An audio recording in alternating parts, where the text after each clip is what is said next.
Assalamualaikum warahmatullahi wabarakatuh. Alhamdulillah wa kafa, wassalatu wassalamu ala asyrafil anbiya'i wal mustafa wa ala alihi wa ashabihi ahli sidqi wal wafa. Asyhadu an la ilaha illallah wahdahu la syarika lah wa asyhadu anna sayyidana Muhammadan 'abduhu wa rasuluhu alladzi la nabiyya ba'dahu. وقال الله تعالى في كتابه الكريم وهو أصدق القائلين أعوذ بالله من الشيطان الرجيم بسم الله الرحمن الرحيم ونادى نوح ربه قال رب إن ابني من أهلي وإن وعدك الحق وأنت أحكم الحاكمين صدق الله العظيم وصدق رسوله الكريم ونحن على ذلك من الشاهدين والشاكرين آمين يا رب العالمين. Hadirin yang dirahmati Allah, ma'azani Allah wa iyyakum ala ta'atih. Di malam Jumat yang cerah ini Allah Subhanahu wa taala masih memperkenankan kita duduk di sini di masjid yang dimuliakan Allah, melaksanakan salah satu dari kewajiban kita sebagai seorang hamba, sebagai seorang makhluk, yaitu beribadah kepada Allah Subhanahu wa taala dengan melaksanakan salah satunya salat maghrib berjamaah. Dilanjutkan melaksanakan sunnah-sunnahnya, yaitu kita berdoa bersama, membaca salat Yasin, dan kita memohon di hari yang penuh berkah Sayyidul Ayyam ini kalau Allah akan mengabulkan doa dan juga keinginan kita. Nasalli wa nusallim ala habibina wa syafi'ina sayyidina Muhammadin sallallahu alaihi wa alihi wasallam. Ahibati fillah, insyaallah pada kesempatan yang singkat ini izinkan Al-Fatir kembali menyampaikan tentang Qasasul Anbiya, melanjutkan kisah Nabi Nuh alaihi salam, di mana kisah ini sudah sampai kepada azab yang diberikan Nabi Nuh kepada kaumnya, yang diberikan Allah kepada kaum Nabi Nuh alaihi salam, yaitu banjir bandang. Dan kita telah sampai kepada surat Hud ya, ayat 41, 42 ya, sampai seterusnya, di mana sebelumnya kita telah sampaikan tentang banjir bandangnya seperti apa, besar banjirnya seperti apa, dan juga bagaimana akhirnya salah satu anak Nabi Nuh alaihi salam yang kita kenal dengan Kan'an itu ditenggelamkan oleh Allah Subhanahu wa taala.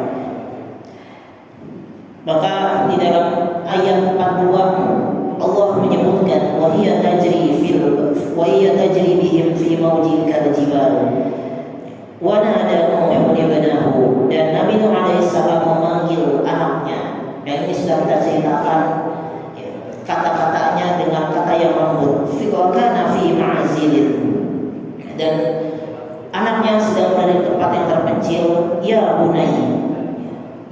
bunayya, panggilan yang sangat lembut kepada orang yang akan ditenggelamkan dan diazab oleh Allah. Ya bunayya irkam ma'ana, naiklah bersama kami, wala takum ma'al kafirin. Karena pada saat itu opsinya hanya dua. Kalau naik ke dalam kapal Nabi Nuh berarti dia beriman, yang tidak naik ke kapal Nabi Nuh dia akan ditenggelamkan sebagai orang-orang yang kufur dan musyrik. Pada saat itu pilihannya hanya dua, makanya disebutkan ya, naik atau bareng dengan orang-orang kafir. Pilihannya cuma dua. Maka disinilah terlihat di mana akidah dari Kan'an, anak seorang nabi. Qala sa'awi ila jabalin ya'simuni minal ma. Katakan apa jawabannya? wahai ayah saya. Dia jawab gaya abadi, gak pakai kata lembut. Dia jawabnya beda. Qala sa'awi ila jabalin ya'simuni minal ma. Kata dia, ngapain naik kapal? Saya bakal naik ke gunung yang paling tinggi. Karena nggak mungkin lah banjir tsunami ngegelembin gunung. Ya. Saya akan berlindung terhadap gunung-gunung. Ini menunjukkan keyakinan, akidah, di mana lebih mempercayai makhluk dibandingkan perkataan Allah Subhanahu wa taala. Lebih mempercayai gunung dibandingkan firman Allah yang diturunkan kepada Nabi Nuh alaihi salam. Sampai percaya bahwa gunung akan menyelamatkan dirinya dari banjir yang Allah janjikan. Ini yang menunjukkan keyakinan seseorang, akidah seseorang. Maka kata Nabi Nuh alaihi salam, "Qala la 'asimal yawma min amrillahi illa man rahim." Maka sungguh tidak akan ada yang dapat selamat pada hari ini dari perintah Allah illa man rahim, kecuali orang-orang yang mendapatkan rahmat. Kemarin kita sudah beberapa bulan yang lalu kita sudah sampaikan apa itu rahmat. Singkatnya, rahmat adalah kasih sayang yang Allah berikan khusus hanya kepada orang-orang yang beriman, yang mengikuti sunnah Rasulullah SAW atau sunnah nabi-nabinya. Pada zaman itu berarti mengikuti Nabi Nuh alaihi salam. Berarti selain orang yang mengikuti Nabi Nuh alaihi salam, maka tidak akan ada yang selamat di seluruh dunia saat itu. Wa hala bainahumal mawju fakana minal mughraqin.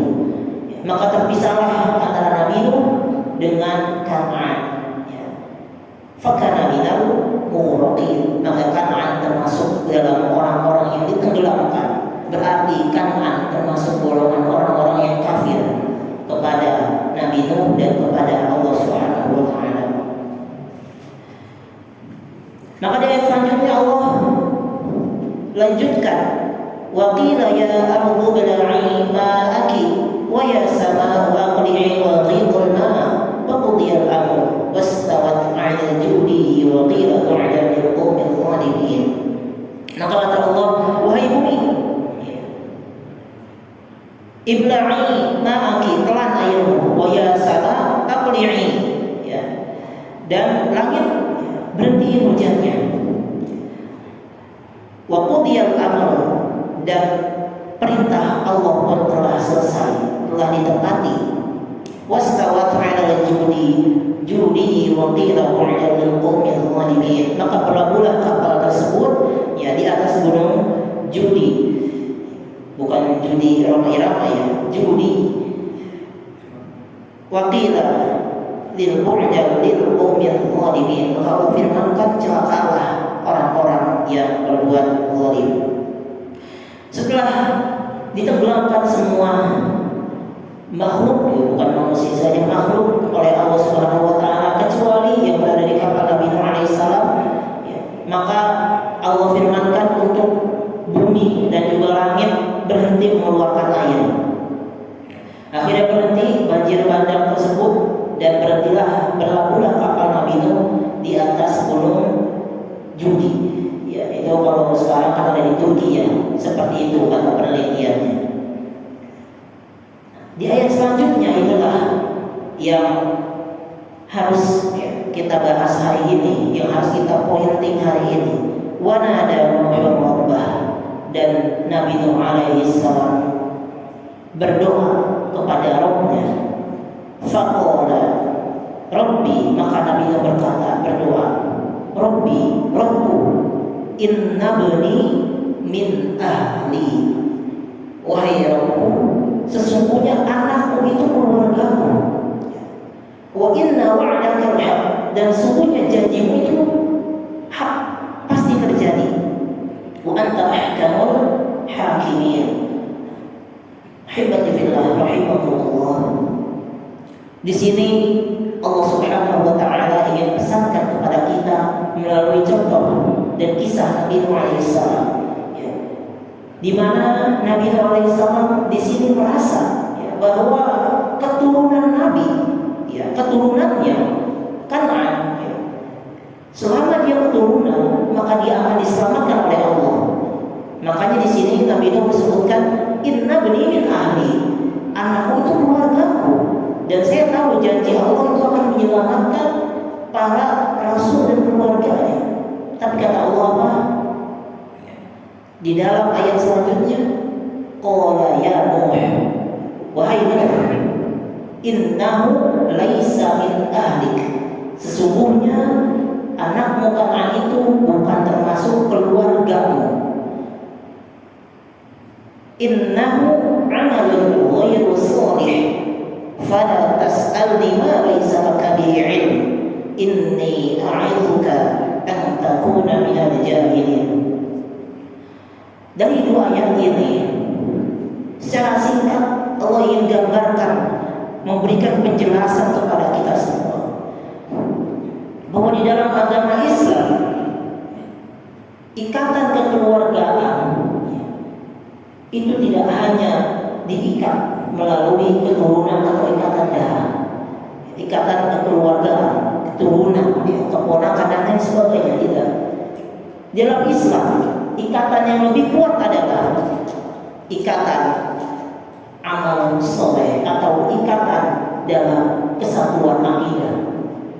Maka dari contoh ini Allah ingin berikan gambaran kepada kita bahwa dalam keturunan Nabi sekalipun tidak menjamin dia akan ditolong oleh Allah, akan dijamin masuk surga, akan dijamin keselamatannya di dunia dan di akhirat. Keturunan Nabi Nuh alaihissalam, bahkan setelah dimohon-mohonkan oleh Nabi Nuh alaihissalam, permohonannya berkali-kali, ini bukan satu kali, seperti yang Rasulullah SAW lakukan kepada Abu Thalib, pamannya. Innahu laisa min ahli, kata Allah. Dan Allah tidak akan pernah menyelamatkan orang-orang, baik itu keluarga, jika berbeda di dalam keimanan. Maka ini pelajaran penting bagi kita. Ikatan kekeluargaan, ikatan apalagi ikatan pertemanan, apalagi ikatan bisnis dan lain sebagainya, itu hanya ikatan yang semu di dunia. Percuma terikat dalam keluarga tetapi berbeda dalam visi dan misi kehidupan, tidak akan ada gunanya di akhirat sana, tidak akan ada gunanya di mata Allah Subhanahu wa Ta'ala. Dan ini kita lihat dalam sejarah Rasul pun seperti itu, di mana seorang anak berperang melawan bapaknya, di mana bapak membunuh anaknya di medan perang, dan itu terjadi karena perbedaan akidah, perbedaan keimanan. Maka rahimahullah, jika kita melihat ke dalam realita hari ini, ya, agar kajian kita hari ini kira-kira lebih relate kepada keadaan masyarakat hari ini, berarti kemungkinan kan kondisi atau umur-umur anak-anak, mungkin anak-anak para hadirin sekalian, kurang lebih generasinya generasi Z, kira-kira hari tahun 98 ke atas rata-rata. Hebatifillah, ternyata dalam beberapa bulan, beberapa hari, beberapa minggu terakhir, Al-Fakir sempat beberapa kali mulai meriset tentang generasi Z ini dalam bidang spiritual atau akidahnya, keimanannya. Dan ternyata ada satu muncul penelitian yang cukup mencengangkan kita, dan penelitian ini dilakukan oleh orang barat, dilakukan oleh satu institut namanya McKinsey Health Institute, dilakukan oleh McKinsey Health Institute. Lembaga ini melakukan penelitian di 26 negara tentang generasi muda, ya, generasi Z. Maka apa yang didapatkan, ya, apa kesimpulan dari penelitian ini? Penelitian ini tentang dampak spiritual terhadap kehidupan anak-anak muda. Kalau kita kembali ke kisah tadi, ya kira-kira Kan'an seperti itu. Kenapa anak Nabi tetapi bisa terjerumus ke dalam kekafiran? Kita mesti tahu kenapa alasan tersebut. Bahkan dalam penelitian ini disebutkan, based on statement about purpose and meaning, Gen Z is the generation with the lowest level of spiritual health. Dikatakan generasi Z saat ini di 26 negara memiliki tingkat spiritualitas terendah di 26 negara. Artinya kalau kita masuk ke dalam agama Islam, spiritualitas berarti akidah, tentang keimanan, keyakinan hidup,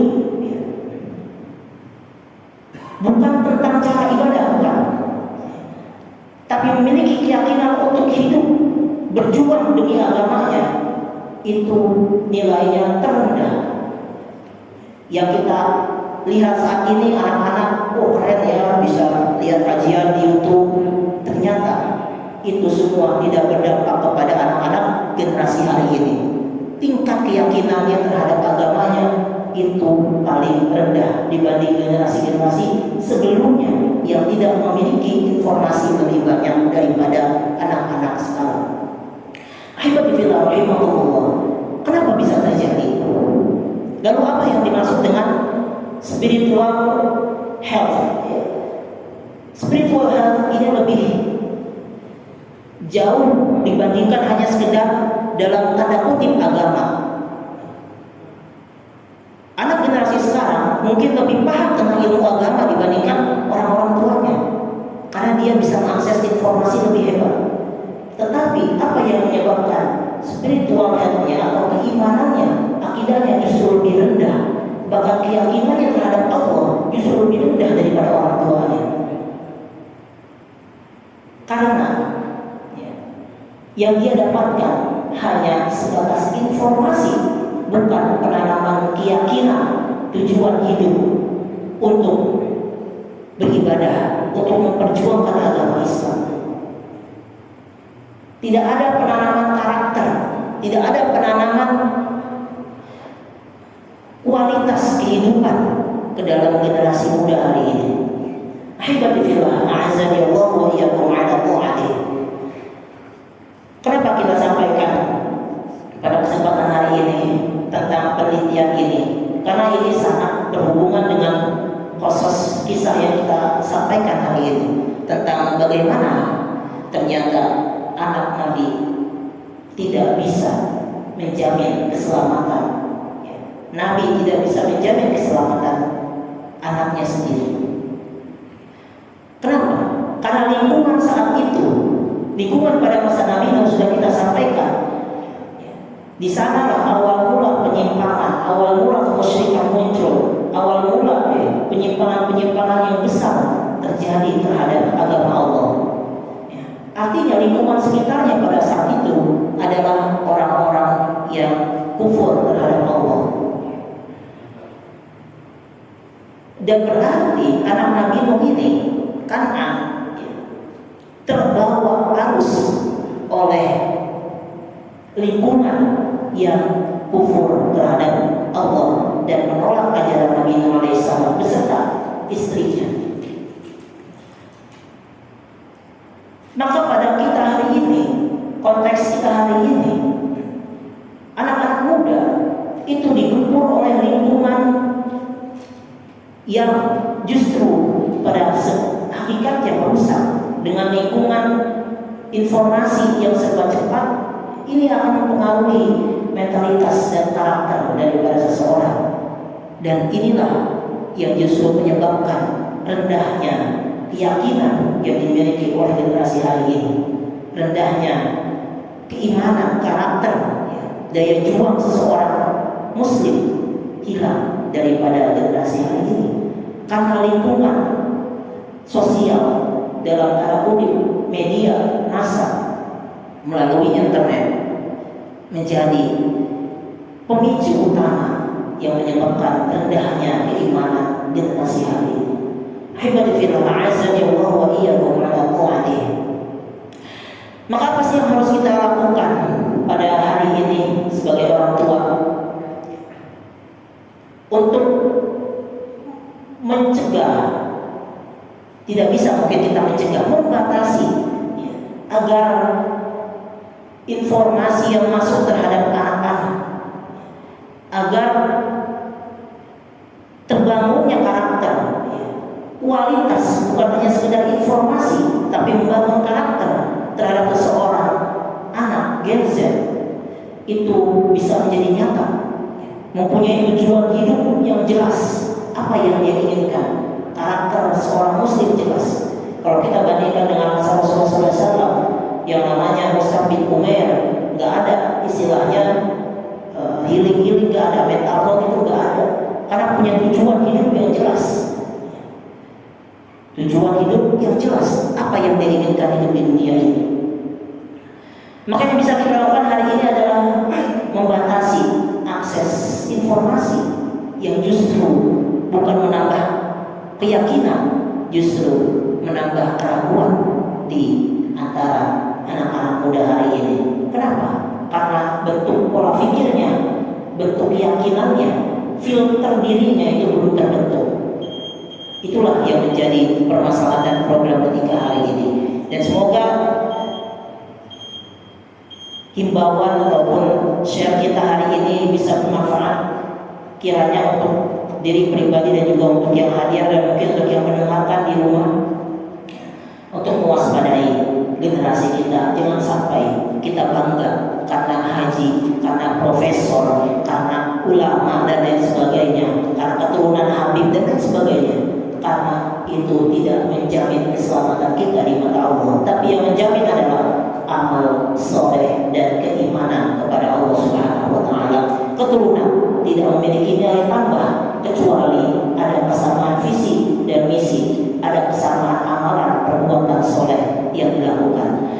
Itu saja yang dapat disampaikan. Kurang lebihnya mohon maaf. Wassalamualaikum warahmatullahi